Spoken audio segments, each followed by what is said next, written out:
আসসালামু আলাইকুম, কেমন আছেন সবাই? আমি আলহামদুলিল্লাহ। একটু মন খারাপ, আপনাদেরও মন খারাপ আমি জানি। ঢাকা ক্যাপিটালস হেরে গেল এবং সত্যি বলতে কি ঢাকা ক্যাপিটালস দলটা ওইভাবে ভালো হয় নাই, দুর্বল। এটা সাকিব ভাইয়ের জানার কথা না, কারণ সাকিব ভাই ক্রিকেট ওইভাবে খোঁজখবর রাখে না। এটা আমাদের সুজন ভাই, গদা সুজন ভাই, ওনার জানার কথা। ওনারা আমার ব্যক্তিগতভাবে আমার পছন্দ হয় না, কারণ উনি আসলে চলে না এখন বাংলাদেশে, উনি চলে না। উনি ঢাকা ক্যাপিটালসের যে কোচ, এইটা আসলে উনি চলে না, উনাকে সিলেক্ট করা হয়েছে সাকিব ভাই এবার অনেক কিছু গুছায় নিবে, সামনের বছর ইনশাল্লাহ ভালো কোচ নিবে, ভালো প্লেয়ার নিবে। কারণ একজন প্লেয়ার, ঢাকা ক্যাপিটালসের ম্যানেজমেন্ট কারা আছে আমি জানি না, ওনারা অবশ্যই অভিজ্ঞ, কিন্তু তারপরও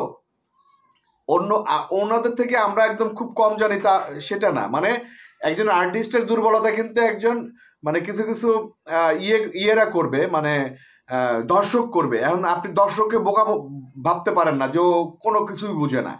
তো গদা সুজন, ওনার হাতে দায়িত্ব, উনি কতটুকু কি করবে আমি জানি না।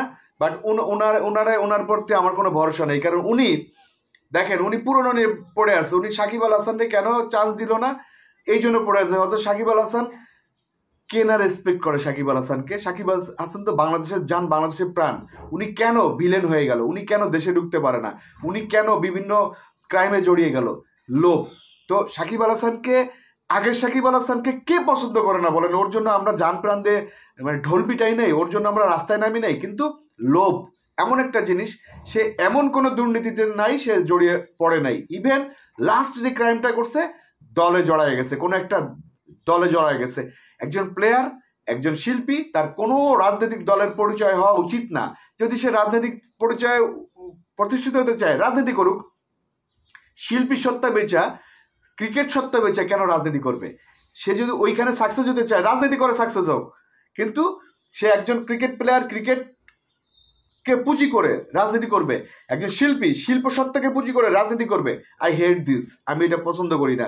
সাকিব আল হাসানকে, আগে সাকিব আল হাসানকে সবাই পছন্দ করে, এখনকার 90% যারা গোড়া সমর্থক তারা করবে, 90%, 99% মানুষ পছন্দ করে না।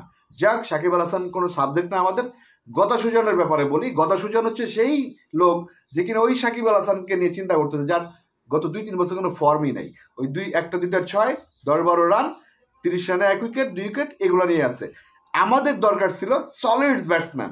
হ্যাঁ, ওই যে পাকিস্তানের যে কি যে শাহজাদা ওমর না কি জানি, নতুন যে প্লেয়ারটা সেন্সেশন এখন, ও আসলে আমাদের জন্য ভালো হতো। আমাদের ওপেনিং দেখেন, লিটন এবং আমার কাছে মনে হচ্ছে যেন ওয়ানডে খেলতেছে লিটন এবং মানে তামিম।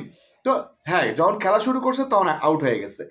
এবং এখানে একটা জিনিস বলতে হবে, ঢাকার থেকে অনেক অনেক বেটার দল হচ্ছে রংপুর। কিন্তু আমি কেন জানি মনে করছিলাম সাকিব ভাই তো লাখ ফেভার করে, এইবারও লাখ ফেভার করবে। এবং আমার যখন যাওয়ার কথা বলছে, সবাই ঢুকবে, তখন আমার কল দিচ্ছে, যে কোনো একটা কল আসছে যে ভাই চলে আসেন, বাইক নিয়ে চলে আসেন। আমি বলছি ভাই আমি অসুস্থ মানুষ, আমি যাবো না।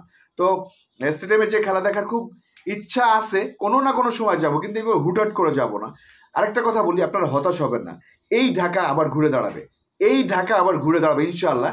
এবং সাকিব ভাই আগামীবার অন্তত অনেক কিছু গুছাই ফেলবে, কোচের ব্যাপারে, প্লেয়ারের ব্যাপারে উনি নিজেও চিনবে।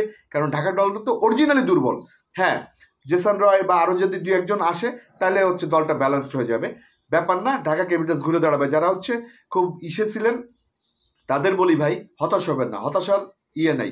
আমরা ইনশাল্লাহ ঘুরে দাঁড়াবো, কিন্তু কিছু ম্যাটেরিয়ালস লাগবে, কিছু ভালো ভালো প্লেয়ার লাগবে। আরেকটা জিনিস বলি, বরিশাল এবং রাজশাহীর খেলাটা দুর্দান্ত লাগছে, দুর্দান্ত।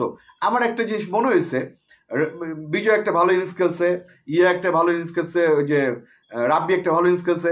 মাহমুদুল্লাহ, এই খেলাটা আপনি আফগানিস্তানের বিরুদ্ধে খেললেন না কেন? আমাদের তো 14-15 দরকার ছিল, এখানে 14-15 করে দরকার ছিল ওভারে। আপনি এইখানে পারলেন, ওইখানে পারলেন না, ধন্যবাদ।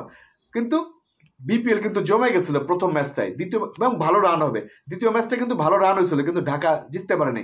হতাশ হবেন না, ইনশাল্লাহ আমরা ঘুরে দাঁড়াবো। তবে সাকিব ভাইয়ের অনেক কিছু বুঝতে হবে এবং নতুন কিছু প্লেয়ার ইনক্লুড করতে হবে। ধন্যবাদ, আসসালামু আলাইকুম।